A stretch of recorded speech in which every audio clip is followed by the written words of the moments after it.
Сәлем ханымдар, сіздермен мөлдір. Бүгін біз заварный крем жасайтын боламыз. Әуелі бізге 500 грамм сүт, 2 жұмыртқа керек, 200 грамм қант саламыз, 40 грамм ұн саламыз. Крахмалда болады достар.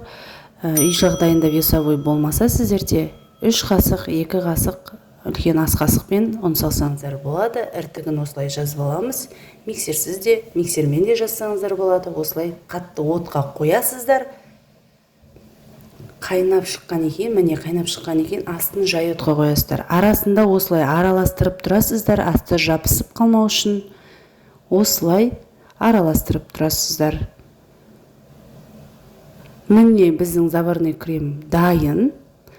Қоюланды. Енді 60 грамм сары майымызды салып, тағы да араластырамыз. Ыстық кремге сары май салған кейін бетін жауып қойыңыздар, тез еритін болады.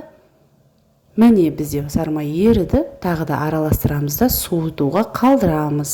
Өте дәмді, қандай торт істесеңіздер де заварный креммен өте әдемі болады. Дәмі деген тіл үйіріледі. Міне, алдағы уақытта рецепттер күтіңіздер.